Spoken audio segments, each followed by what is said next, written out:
wis ora bener ngono kuwi, wis tenan ora bener ngono kuwi nyalahi angger-anggering agama, ya ta. Pituture Bagong iki do dirungokke, ya ta.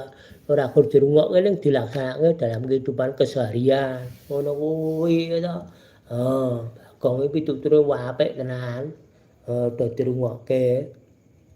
Nggih, matur nuwun para sutresna budaya ingkang sampun sami rawuh wonten ing live streaming dalu menika wayang kulit.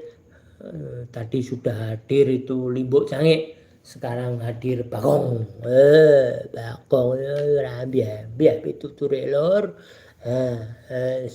Wong uripe ora gampang ya. Wong uripe kudu ngerti ibarate